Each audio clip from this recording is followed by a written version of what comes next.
The laughter started softly at first, like a cruel whisper floating across the sunny wedding lawn, but within seconds it grew sharper, louder, and painfully directed at one person.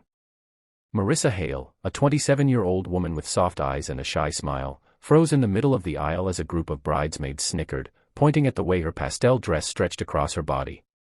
Their mocking faces blurred together while the warm daylight shimmered over the decorated venue. It was supposed to be a joyful afternoon wedding, but for Marissa, it was turning into a nightmare.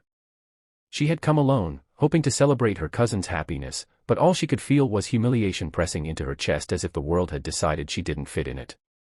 If you believe in kindness, second chances, and standing up for others, please like, comment, share, and subscribe to Good Soul to support stories that inspire change.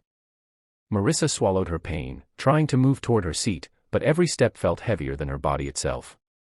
She wasn't used to attending events like this, not since her teenage years when weight had become the easiest target for cruelty. For months she had debated whether to attend, telling herself that she had every right to be here. Yet the laughter reminded her of every moment she'd spent hiding behind oversized shirts in grocery stores, behind her desk at work, behind her own walls of self-protection. She forced her lips into a faint smile as she lowered her gaze, determined not to give anyone the satisfaction of seeing her cry. On the other side of the venue, a single father named Rowan Mercer watched the scene quietly. He had come to the wedding with his 8-year-old daughter, Ivy, who was happily chasing butterflies near the fountain. Rowan wasn't the type to interfere in other people's business, but the sight of Marissa trembling, her hands clutching her purse, stirred something deep inside him.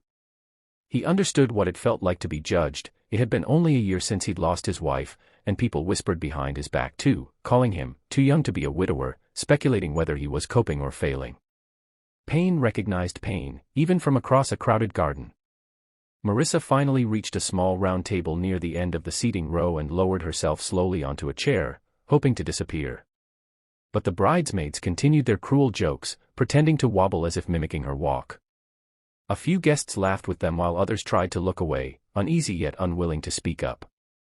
Rowan saw the way Marissa's shoulders shook as she sat alone, sunlight highlighting the sheen of tears she tried to hide. Something inside him tightened. He hated bullies more than anything. Rowan gently guided Ivy toward Marissa's table. The little girl beamed up at him, her curls bouncing as she skipped, unaware of the tension lingering in the air. Without hesitation, Rowan approached Marissa, offering a warm, genuine smile that caught her completely off guard. She blinked up at him, surprised that someone, especially someone who didn't even know her, would choose to walk toward her when everyone else acted like she didn't belong. He pulled out a chair beside her and sat down as if it were the most natural thing in the world. Ivy climbed onto the opposite seat and immediately started chatting about how pretty the place looked and how she had counted 7 butterflies already. Rowan turned to Marissa with gentle eyes, telling her that he and Ivy would love to sit with her because she looked like someone who appreciated quiet company. The kindness in his voice cracked something inside Marissa's heart, something she had held stitched together for years. Slowly, she felt her breathing settle. She told Rowan that she hadn't meant to draw attention, that she should have stayed home, that she always ended up being the joke in the room. Rowan shook his head softly and told her she was braver than every person who had laughed, because she showed up to celebrate love even when people around her lacked it entirely. His words rested in her chest like sunlight warming a cold corner. A photographer approached guests, urging them to join the dance floor for the first communal dance. Marissa shrank back, shaking her head instantly, already bracing herself for the humiliation of being watched again. But Rowan simply stood, extended his hand toward her, and said quietly, "Come with me. Not because they're watching, but because you deserve to feel included." For a moment, Marissa hesitated. The bridesmaids stared, whispering again, confused about why someone like Rowan would reach for someone like her. But Ivy grinned proudly at Marissa, as if supporting her mattered more to the child than anything else happening in the world. Gathering the courage she didn't know she still had, Marissa placed her hand in Rowan's. It trembled, but his grip was steady. They stepped onto the dance floor together under the warm daylight filtering through the trees. Instead of laughter, there was silence, then a slow, spreading wave of awe. Rowan didn't care about the stares.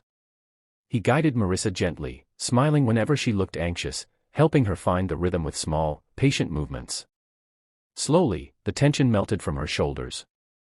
People began to soften, their judgment replaced by a quiet sense of respect as they watched a man choose compassion over cruelty. Ivy clapped happily beside them, cheering for Marissa as if she were the main character in her own fairy tale.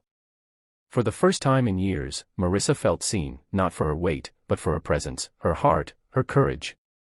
She felt herself standing taller as the dance ended, and when Rowan leaned closer and told her she deserved to be treated with dignity every day of her life, she believed it.